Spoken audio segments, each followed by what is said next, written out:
নমস্কার। আজকে আলোচনা করব আপনার মাসিক চলাকালীন আপনি যেই ভুলগুলো করবেন না। আপনার এই ভুলগুলির কারণে গর্ভধারণে বাধাপ্রাপ্ত হতে পারে। এছাড়াও আপনার যদি পরের মাসে গর্ভধারণ করেও থাকেন, আপনার এই ভুলগুলোর কারণেই কিন্তু আপনার মিসক্যারেজ হয়ে যেতে পারে। এখনকার বেশিরভাগ মহিলারাই কিন্তু এই ভুলগুলো করে থাকেন। তাই আজকে আমার এই আলোচনাটি আপনাদের ভুলগুলো যাতে আপনারা খুব সহজেই সংশোধন করে খুব তাড়াতাড়ি গর্ভধারণ যেমন করতে পারেন, তেমন মিসক্যারেজের হাত থেকেও যেন রক্ষা পেতে পারেন।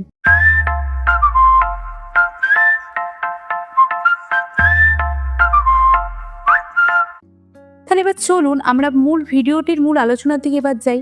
এই ভুলগুলো করলে আমাদের গর্ভধারণে কি কি সমস্যা হতে পারে আমরা সেটা এবার জেনে নেব। হ্যাঁ, আপনি যদি মাসিক চলাকালীন এই ভুলগুলো করে থাকেন, আপনার বেশ কিছু সমস্যা হতে পারে। সেটি হলো, যেমন আপনার প্রস্রাবে যেমন ইনফেকশন হতে পারে, জনন অঙ্গেও ইনফেকশন হতে পারে, জরায়ুতে নানান রকম ইনফেকশন বা অন্যান্য সমস্যাও দেখা দিতে পারে। এই সমস্যার কারণেও কিন্তু আপনি গর্ভধারণ করতে পারবেন না, এমনকি মিসক্যারেজ হয়ে যেতে পারে। তাহলে এবার জানবো আমরা যে ভুলগুলো, সেই ভুলগুলো কি, যেগুলো আমরা প্রত্যেক মাসেই করে চলেছি। প্রথমত যে ভুলটা নিয়ে আলোচনা করব, আমরা অনেকেই জানি না যে একটি প্যাড, আমরা এখন অনেকেই স্যানিটারি প্যাড ইউজ করছি, তো একটি প্যাড কতক্ষণ ব্যবহার করা উচিত বা প্যাডের টাইমটা ঠিক কতক্ষণ। প্যাডের গায়ে কিন্তু লেখাই থাকে যে 6 ঘন্টার বেশি বা যাদের বেশি ফ্লো হয় তারা 3 থেকে 4 ঘন্টা একটা প্যাড ইউজ করতে পারবেন না। তো অনেক বোনরা আছে বা আমার অনেক দিদিরা আছে, তারা অনেকেই জানেন না যে একটা প্যাড ঠিক কতক্ষণ আমরা ব্যবহার করব। তো তাদেরকে বলে থাকি, আপনার যদি ফ্লো কম হয় বা বেশি হয়, আপনি সেদিকে না নজর দিয়ে চেষ্টা করবেন 3-4 ঘন্টা অন্তর অন্তর প্যাডটাকে বদলে নেওয়ার। এছাড়াও বলবো, এই যে বললাম 3-4 ঘন্টা প্যাডটা রাখার, তার অবশ্যই তো কারণ রয়েছে। কারণ আমাদের যে ফ্লোটা প্রত্যেক মাসে যাচ্ছে, তার সাথে বেশ কিছু জীবাণু তো অবশ্যই যাচ্ছে, যেটা আমাদের অনেকক্ষণ যদি ওই জিনিসটা ইউজ করে থাকি, তাহলে কিন্তু নানান রকম সমস্যা আমাদের জরায়ুতে দেখা যেতে পারে। এই কারণেও কিন্তু আপনি খুব সহজে গর্ভধারণ না করতে পারেন, এমনকি আপনার মিসক্যারেজ হয়ে যেতে পারে। এবার বলবো যে যারা মেনস্ট্রুয়াল কাপ ইউজ করছেন, সেটা আপনি কতক্ষণ ব্যবহার করবেন। হ্যাঁ, এখন তো অনেকেই আমরা দেখতে পাচ্ছি যে এই কাপটার প্রতি ভীষণ আসক্ত হয়ে যাচ্ছেন বা ব্যবহার করছেন। এটা কীভাবে ব্যবহার করতে হবে সেটা নিয়ে আমি ডিটেলসে একটা ভিডিও করব। তো তাদেরকে বলে থাকি, অবশ্যই আপনার 12 ঘন্টা এটা ইউজ করবেন, আর চেষ্টা করবেন এটা ক্লিন করতে। সেটা কী দিয়ে ক্লিন করবেন? কোনো শ্যাম্পু বা অন্য কোনো জিনিস না, ডেটল তো একদমই না, একটু গরম জল দিয়ে আপনারা সেটা ইউজ করে নেবেন। এই কাপের যে ব্যাগটা থাকে সেটার মধ্যে আপনারা রেখে দেবেন। এইভাবেই কিন্তু আপনি প্রত্যেক মাসে ইউজ করে যাবেন।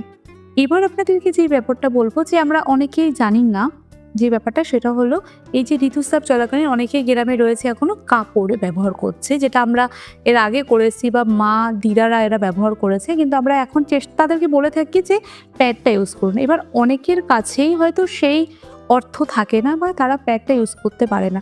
তারা কি করবেন? অবশ্যই পরিষ্কার কাপড় ইউজ করবেন। তারাও চেষ্টা করবেন যে 3-4 ঘন্টা পরপর সেটা পাল্টে নেওয়ার, বা তারও আগে যদি 2 ঘন্টা পরপর হয় সেটা আপনি পাল্টে নেওয়ার চেষ্টা করবেন।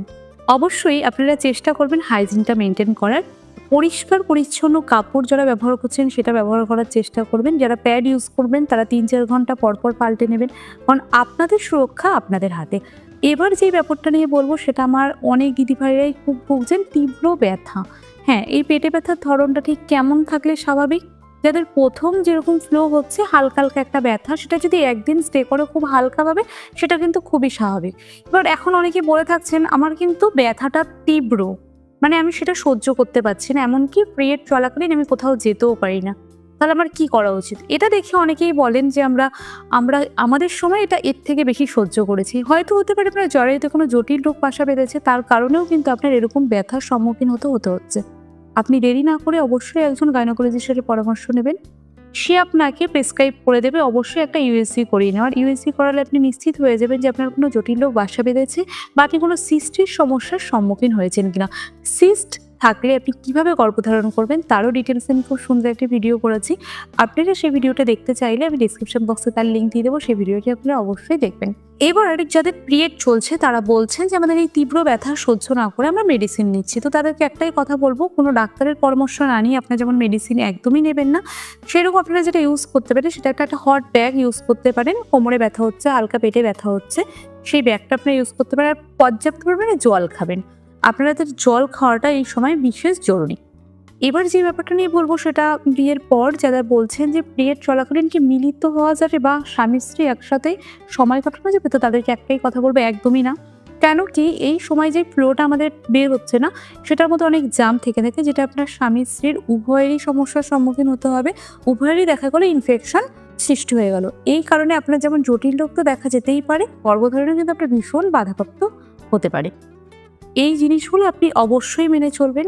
এবার অনেকে বলছেন আমার পিরিয়ডের সময় ভীষণ দুর্গন্ধ হচ্ছে, আমার একদম ভালো লাগছে না, হাইজিন মেনটেন করেও আমি দেখেছি, কিন্তু আমার তার থেকে আমি রিলিফ পাবো কী করে? অনেকে ফ্রি ওয়াশ এবং এছাড়াও আরও অন্য অনলাইন থেকে পারচেস করে তারা ব্যবহার করছেন। তাদের কি এগুলো ব্যবহার করা উচিত? তো তাদেরকে একটাই কথা বলবো, না, আপনারা সেফ যেটা আমার কাছে যদি জানতে চান তাহলে বলবো হট ওয়াটার। আপনি বেশ কিছুক্ষণ বাদে বাদে হট ওয়াটার বা ঠান্ডা যেই ওয়াটারটা রয়েছে, অর্থাৎ কোল্ড ওয়াটার, যে ঠান্ডা যেই পানি বা ঠান্ডা যেই জল, সেটা আপনারা ইউজ করতে পারেন। এটা কিন্তু আপনাদের জন্য খুবই ভালো। ডেটল বা এই জাতীয় কোনো কিছু দিয়ে আপনারা এই জায়গাটা একদমই বা ভ্যাজাইনাটা পরিষ্কার করার একদমই চেষ্টা করবেন না, কারণ এখান থেকেও কিন্তু আপনার ইনফেকশন ছড়াতে পারে। এইসব পশুধনীয় জিনিস অ্যাভয়েড করার চেষ্টা করবেন, কারণ আমাদের এই জায়গায় ভ্যাজাইনায় যেরকম গুড ব্যাকটেরিয়া থাকে, ব্যাড ব্যাকটেরিয়াও কিন্তু থাকে। তখন ভালো খারাপ ব্যাকটেরিয়াগুলো যদি নষ্ট হয়ে যায়, খারাপটা তো নষ্ট হয়েই যাবে, কিন্তু ভালোটাও যদি নষ্ট হয়ে যায়, এই কারণেও কিন্তু আমরা গর্ভধারণে বাধাপ্রাপ্ত হতে পারে। এই জিনিসটার দিকে আপনার নজর দিতে হবে। অনেকে আছেন যারা বলেন যে আমাদের মাসিক সার্কেল দিদিভাই খুবই ছোট, আমরা ওভুলেশনের ডেট বুঝতে পারছি না। তো তাদেরকেও আমি একটা গুরুত্বপূর্ণ তথ্য দেবো, সেটা হলো কি, আপনার মাসিকটা শেষ হয়ে যাওয়ার পর, মানে যখন ব্লাডটা থাকবে না বা ফ্লোটা থাকবে না, তখন থেকে বা তখন তার 1 থেকে 2 দিন বাদে তাদের মাসিক সার্কেল যেহেতু 18 দিন বা 20 দিনের, তাদেরকে আমরা একটাই কথা বলে থাকি, পিরিয়ড শেষ হয়ে যাওয়ার পরেই 1 থেকে 2 দিন পরেই আপনি আপনার পার্টনারের সাথে মিলিত হবেন, কারণ ওভুলেশন ডেটটাও কিন্তু একটু আগেই হবে অন্যদের তুলনায়। এবার 18-20 দিনের যাদের সার্কেল, তাদেরকে কেনই মিলিত হওয়ার কথা বললাম, কারণ দ্রুত যেহেতু গর্ভধারণ করাটা আমাদের একটা ইচ্ছা রয়েছে, তাই তারা যদি এই সময় মিলিত হন, খুব তাড়াতাড়ি গর্ভধারণ করতে পারে। কারণ সার্ভিক্সের মুখ মাসে 2 বারই কিন্তু খোলে, এক হলো ওভুলেশনের সময় আর দ্বিতীয় হলো পিরিয়ডের সময়। কিন্তু আপনাদের যেহেতু সার্কেলটা ছোট, তার জন্য আমরা বলছি এই সময় মিলিত হওয়ার কথা। এবার আজকের ভিডিওতে আমরা বেশ কিছু গুরুত্বপূর্ণ পয়েন্ট নিয়ে আলোচনা করলাম। আপনাদের একটা জানার থাকেই যে আমরা ওভুলেশনটা একদমই বুঝতে পারছি না। এই ডিটেলস আমি যেমন অনেক ভিডিও করে রেখেছি, আমার ওভুলেশন কিট পারচেস করতে চান এবং আপনি বুঝতে পারছেন না এটা কোথা থেকে কিনবেন, আমার শপিং বক্স থেকে কিন্তু আপনি পারচেস করতে পারেন। এছাড়াও আরও বেশ কিছু পারচেস করতে পারেন, সেটা হলো পেগানিউস, স্যানিটারি প্যাড, মেনস্ট্রুয়াল কাপ, যেগুলো আপনাদের বিশেষ জরুরি। এছাড়াও আরও অন্যান্য জিনিসও পারচেস করতে পারেন, সেটা অবশ্যই আপনি শপিং বক্স থেকে একবার ভিজিট করে আসলেই বুঝতে পারবেন। আশা করি আজকের এই ভিডিওটা আপনাদের জন্য অনেক হেল্পফুল হয়েছে। এই ধরনের হেল্পফুল ভিডিও দেখার জন্য আমার চ্যানেলটি সাবস্ক্রাইব করে চ্যানেলটির পাশে থাকার অনুরোধ রইল। আর ভিডিওটি বেশিরভাগ দিদিভাইদেরই শেয়ার করার চেষ্টা করবেন, কারণ তারা এই ভুলগুলোর কারণেই হয়তো গর্ভধারণ করতে পারছেন না। সবাই ভালো থাকবেন, সুস্থ থাকবেন, নমস্কার।